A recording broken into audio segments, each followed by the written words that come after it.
Hey, Todd here, out at the track, getting some riding in today, working with the Insta360.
Now your lens are scratched.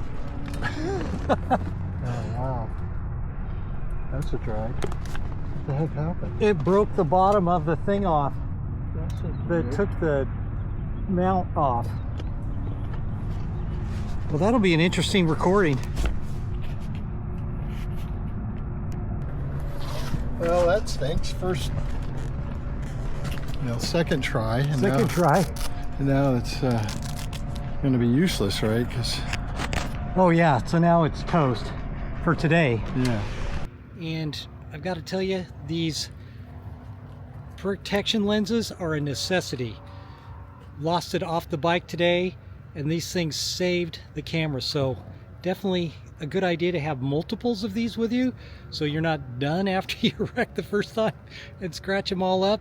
So good idea, multiple protective lenses on here. A good idea to bring with you.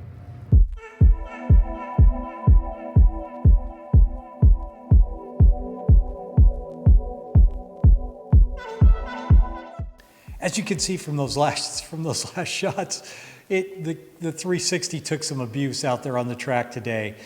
I really try to be cautious and protective about how my gear's mounted, and I thought I had it up there pretty good. I didn't anticipate what was going to happen, but it did. And the little plastic protective case that comes with the camera as well took a lot of the abuse. I mean, the screen didn't get nicked or anything at all.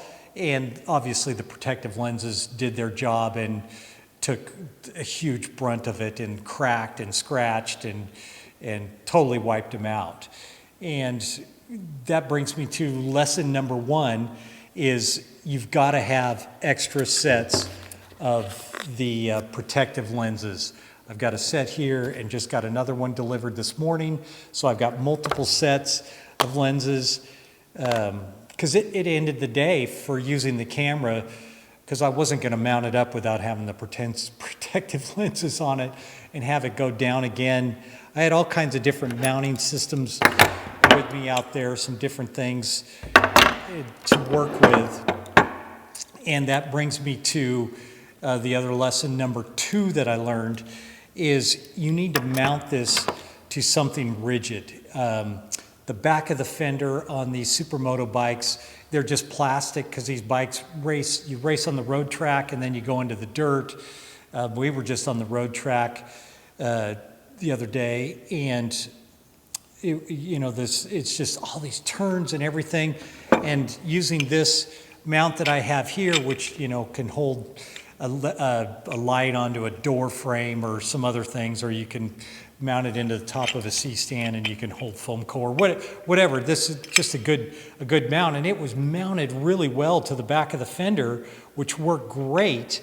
But eventually it just, all the torque and everything just broke it right off of here, and it just didn't fare well. But when I had it mounted on the handlebars with the first mount system I had, which the handlebar is very rigid, but I did learn also that mounting on the handlebars, you do a lot of turning and everything is, I don't know if that's the best place to mount it either. And that brings me to lesson number 3. I don't think I would mount this thing fully extended anymore just because of the whip of it and the torque that it got on it, which eventually broke it off the back. I think I would mount these things, either directly to the camera, to the bike, or keep this on the lowest setting it is, or maybe just a couple up, so it doesn't get that big whip that it was doing. I just made it too much torque on it. And even when on the first ride, when I was riding and I had to mount it on the front handlebars, I could see it was just torquing it and tweaking it over side to side, which may be fine when you're just on a regular street bike and you're just going straight, or you're doing gentle turns. But these hard hairpins, it was just too much for this one to take, and it just broke. So I think I'm going to look for another type of bar or wand that I can mount this on that's a little more rigid. Maybe a C-stand arm, a C-arm, a grip arm would be something way more rigid that isn't going to whip around as much, and maybe not fully extend it out there like I did.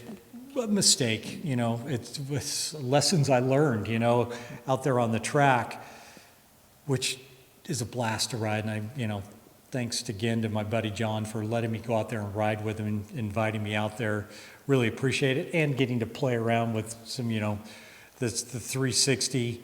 Disappointed that after only two tries, we were done for the day because I didn't have any extra lenses with me, but now I do. So that's the lessons I learned out there on the track. Hopefully that's helpful to you. The big lesson is have multiple lenses, and the fact that this camera took some good abuse out there on the track. And, if those other mounting tips are helpful, if you're on your bike, your skateboard, your mountain bike, whatever you're riding with, just remember this thing whips around quite a bit, fully extended, if you're going to be out there doing some big action. And like always, appreciate you watching. And until next time, I'm out.